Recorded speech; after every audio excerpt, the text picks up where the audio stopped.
Set for round 2 action tonight. And of course, as always, we'll introduce you to our Varsity Spotlight feature athlete. This week we head to Independence, where we'll shine a spotlight on one of the best offensive players for the Patriots. But before we get to that, let's recap the playoff action from last Friday night. Jack. Yeah, there was playoff action in both public schools and private schools, and we start with Cannon, who took on Charlotte Latin. Cannon was going to have a great night on the offensive side of the ball. They got the win on the road over Latin, upsetting them 40-21 to advance to the semifinals. Another private school matchup saw Charlotte Christian taking on Country Day. The Knights' offense was strong all night long, and so was their defense. The Knights shut out Country Day 36-0 to advance. Now, on to the public schools. We have these two schools who met in the season finale, and they met the week later in round 1. That was Providence and AK losing to Providence for the second week in a row. Providence advancing. Now you're going to see Butler and Hopewell, a rare matchup, as Butler gets their stride when they need it in the postseason. Coach Brian Hales has the Bulldogs ready to go. On to the next match. Now we're going to take a look at Marvin Ridge. They needed a big win here, and they would get it over Chapel Hill. They're going to get some turnovers, allow them to get a win here in this one. Now moving on, we see another big matchup here in Olympic. At home, hosting a playoff game. The Trojans making a ton of noise on the night, shutting out Ragsdale 35-0 to get to the second round. We take a look here at Statesville, hosting Alexander Central. A big game for the Greyhounds. They get a big win at home, and they needed it desperately as they had a bit of a rocky end to the regular season. Now let's take a look at the Spiders of Concord. Had a great game here hosting Forest View. It would come down to the last seconds. Forest View scored, but the conversion failed after a taunting penalty cost them 15. So Concord won 29-28. How about West Iredell, the Warriors, with a big win in the first round? This one wasn't close. Offense putting up 45, defense getting the shutout. We take another look here at Central Cabarrus on the road, making the trip to Southeast Guilford and getting a win, and they needed it as well. Take a look at Forest Hills. They hit their stride late and ran all over Yellow Jackets, getting a big win over Smoky Mountain. They advance on to the second round. And then look at a South Carolina, Catawba Ridge, taking down Fort Mill. Their offense only scored 13, but their defense showed up, only allowing 3 points on the night. But there was one team that stood out above the rest, Jeff. Yeah, absolutely. A couple of players, when we talk about it, we're talking about Charlotte Christian. They're headed to the next level in the fall and had some solid performances. First up is Jamal Rule from Charlotte Christian.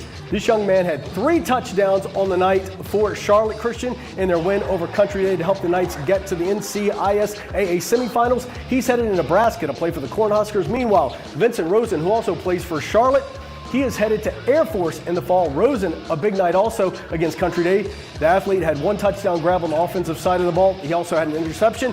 So Nebraska and Air Force, they have some stout players coming their way in the fall coming from Charlotte Christian. Yeah, Jamal Rule has had an up and down season, been dealing with an injury for most of the year, so he's been able to only have as much of an impact as he can, but he had 3 touchdowns on the night like we talked about, and Vincent Rosen, he is just an absolute animal on both sides of the ball. Tough matchup tonight, though. Absolutely. We're now 30 minutes away, less than that, from most of the second round games kicking off, and one of those is our WCCB game of the week between the number 1 seed in the 8A Huff playing host to the 9 seed in Palisades. Yeah, Huff comes in with a perfect 10-0 record and has been an offensive juggernaut, while their D has been strong all season long. The Huskies were one of 4 teams that got a first-round bye, so they have not played in 2 weeks.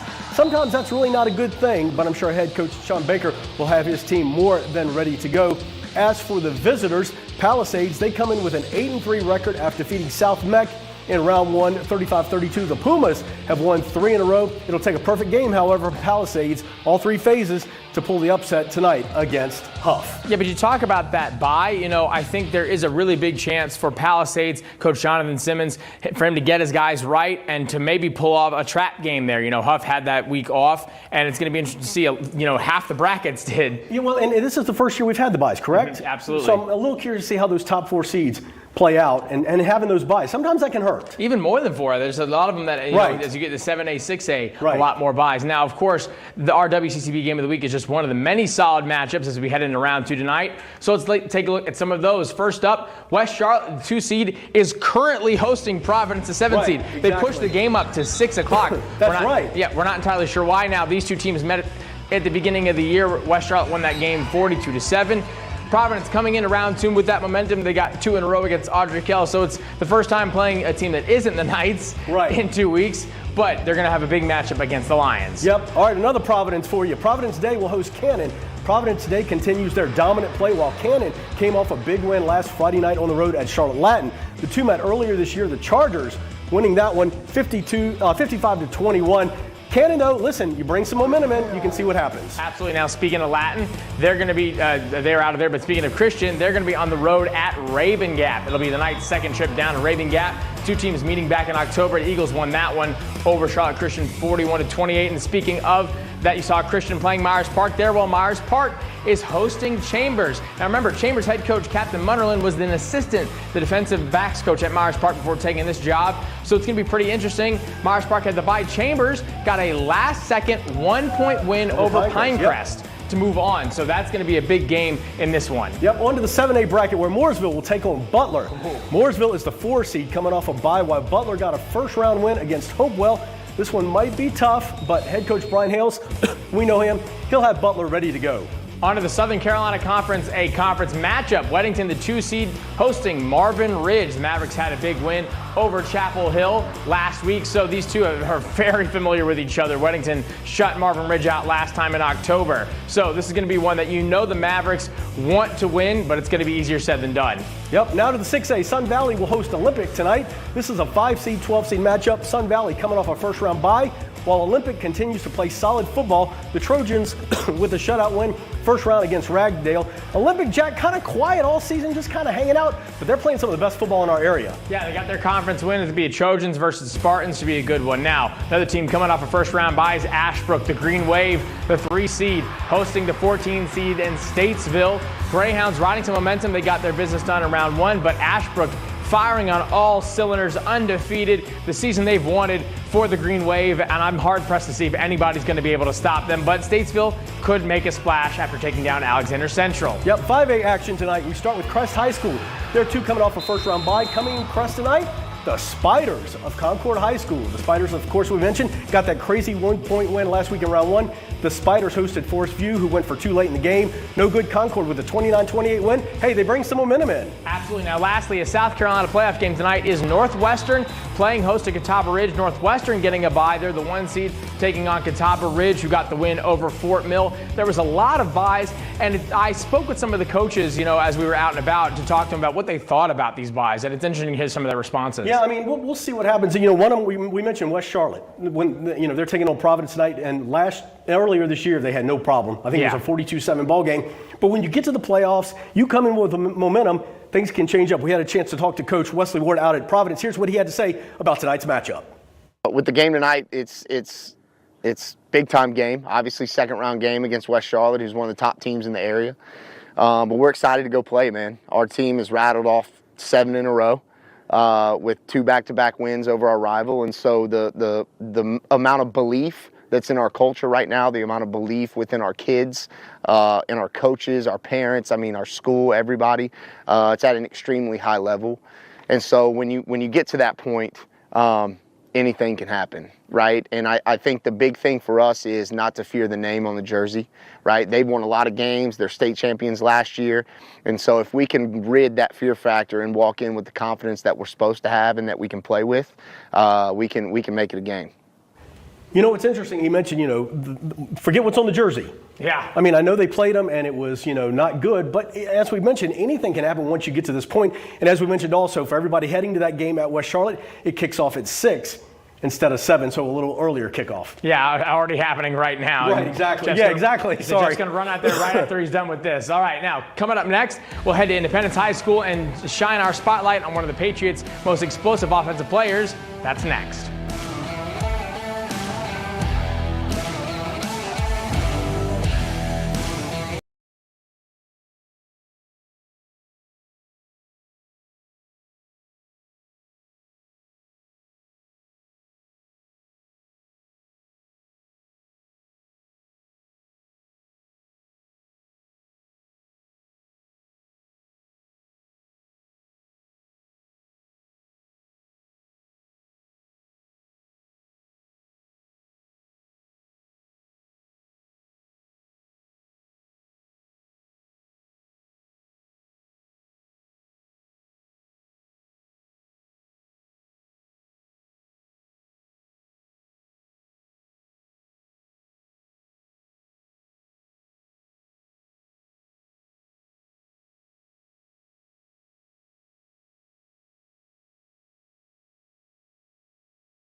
Hey everyone, welcome back to Varsity Spotlight. It's now that time of the show where we shine a spotlight on a player from the Queen City who's making a statement on the gridiron as the football season, of course, starts to wind down. This week, we are going to head to Independence High School. We'll introduce you to King Rhodes. He's one of the best offensive players on that team.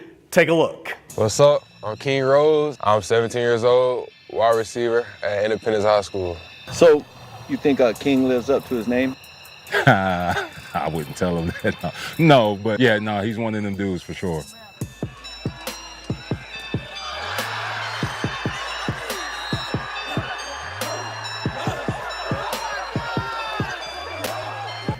King's name was established when he was a child at probably 1 year old. I always bought a soft ball, just a softball, wasn't a basketball or football, round sponge-like ball, and put it in every child of mine that was born in their hands as a baby. And for some reason, he just grabbed on that ball very tightly, and it just came to us. I think that he's going to be the king. I never understood it when I was younger, but I understand it now. And he told me as I got older, he said, hey, you need to work on your hands, you need to get that grip. Whatever, trying to make my hands stronger, he said, all of that. I still don't know too much about it, but I just go along with it. I still do it to this day, actually. King started being interested in football when he was around 5 years old.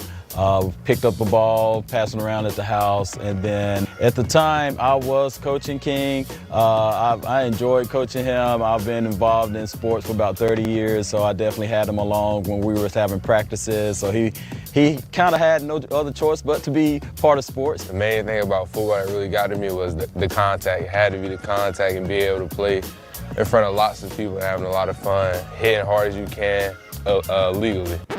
Legally, yes, sir. Originally, I started as quarterback, of course. Like, throwing it to the wide receiver was always a fun thing, but as I was throwing it, I always wanted to be that one to catch the ball and make that play. So I was like, once I got to like 10th grade, I was like, yeah, I want to be that star catching that ball. King reminds me of a Brandon Marshall type of receiver. He's big. He can run, but he's not the fastest. But he's just going to go snag the ball. Big, strong hands. He's strong after the catch. He's hard to tackle. Super athlete, big receiver, type of receiver we've needed, type of receiver we really haven't had here since I've been here. He has the ability, the vertical he has, like I say, he plays basketball, and he can dunk, like he can almost jump from the free throw line. But in football, he uses that athletic ability to jump up high. Well, the history of me and King and the family and the boys, we have a total of 6, 5 boys and 1 girl, and they all are very special to me. Athletes in the family, something that they kind of couldn't escape, being coaching so many times, going to so many practices, being the ball boy, water boy, being on the sidelines watching. So yeah, they was forced into it a little bit. King as a kid, he kind of soaked everything in like a sponge when he was younger. He was at the practices, he was always asking questions, he wanted to do things, and then he had older siblings that was older than him, and he definitely wanted to outshine them. And then he also wanted to prove to his dad that, hey, I can do what they can do even though I'm small and I'm younger than everybody else. So I don't know, man. I had to say, hey, I'm the best athlete in the family, I'm gonna be honest with you. Hey, is my brother gonna see this with her? Wait, it's competition. It's competition. It's always competition. Yeah, it's competition. Everything we do is competition. Eat the fast, who eat the most, it goes down to all of that.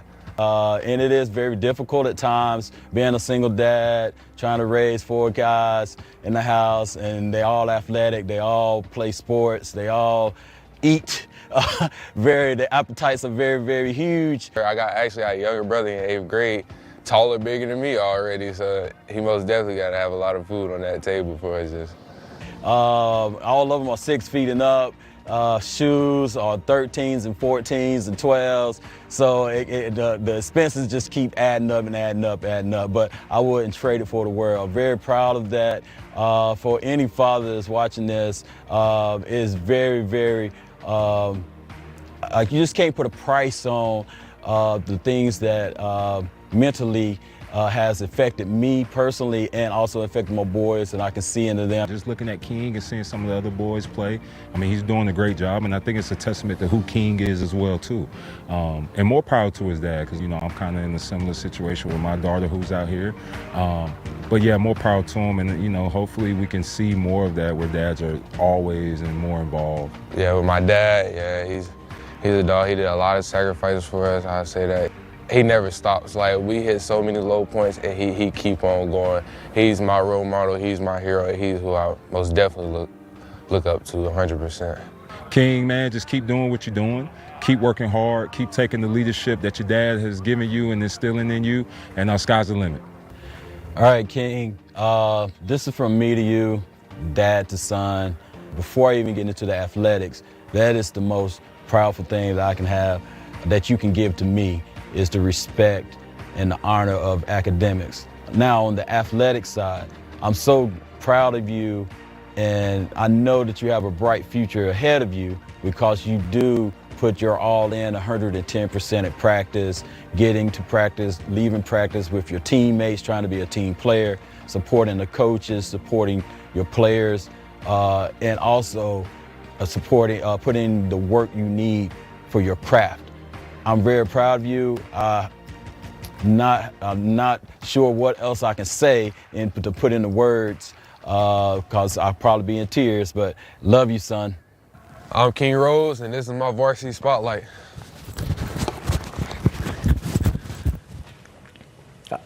Yeah, I mean, wow. Just the relationship he has with his father.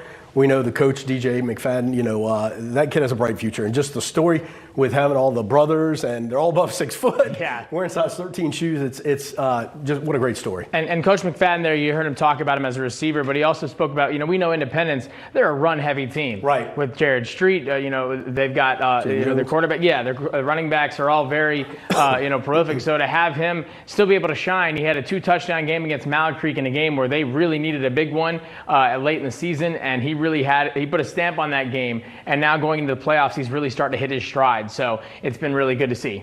All right, so hey, listen, if you have a story like that or a varsity athlete that we can shine a spotlight on, make sure you reach out to us on our website or our social media. And hey, coming up next, we'll take a look across the Queen City and surrounding areas and check in on some playoff action that took place on the pitch over the last few days. A lot of playoff there in soccer. Stick around, more Varsity Spotlight coming at you next.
Welcome back to Varsity Spotlight. I'm Jack Taylor. It's time to talk about postseason soccer as playoffs are down to the state semis or getting close to the state finals. Let's take a look at how things have played out. Yeah, we talk about the 8A. They're down to their state championship game. Myers Park, the tough loss, though, to West Forsyth, 1-0. Myers Park strong all year long. Hate to see it end that way. Absolutely right. Moving on now to the 7A. As we see in the round 4 heading into the semis, Marvin Ridge getting the win over Porter Ridge. No surprise there. Continue to be strong. Cuthbert's upset in Lake Norman, so it's a Southern Carolina clash to get to the state championship. Exactly. All right, continuing on now as we continue to look, Watauga losing to AC Reynolds. Catholic. Big win there. So you got a 1 and 2. Yep. Matching up there. No surprise. All right, moving on now, we see South Point was the #1 seed in both football and soccer. Yeah. Upset by Enka. Enka. I love that name, by the way. Absolutely. And then, of course, East Lincoln, the tough win over Hickory 4-2. So East Lincoln battled out with Enka. Yep, I love absolutely. that. All right, now these are, remember, all 4 of the regional finals to get to them. Right. Newton Conover getting over Lincoln Charter. Ashe County with the win over Brevard, 1 and 2. No surprise there. CSD upsetting Elkin in that bracket. Congratulations to them. Absolutely. Highland Tech falling short from Greystone Day. Yeah, so we got Greystone battling out with CSD, so we'll see what happens there. Some regional finals really should be exciting. Yeah, of course, feel bad for Myers Park. Absolutely. All right, hey, stick around. We have one more segment for you coming up. We'll look at some of the best plays from the high school football season. More Varsity Spotlight coming at you next.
Welcome back, everyone. Time to take a look at some of the best plays from 2025 regular season. Go back to week 1. Cuthbertson getting their first TD of 2025 with a 70-yard run by Mason Iovino against Audrey Kell. I was at that game, tough running back. Let me tell you that right now. That kid's a ball player. Absolutely. We're refreshing you with all of these here as we take a look at the regular season highlights and what might be the play of the year. Now, we look at week 2, the Wondersvale Brown hosting Concord. AJ Settles calling his own number, going 90 yards for the touchdown. That 90-yard play you don't really see from the signal caller, so big one there. Yep, week 3, we shift over to the defensive side of the ball. Shamon Robinson shuts down the 2-point try from Charlotte Christian. That was on the final play of the game against Independence. Charlotte Christian going for the 2. Robinson had other ideas. Independence with a big win there. Yeah, Samaj Robinson really had a big stop there.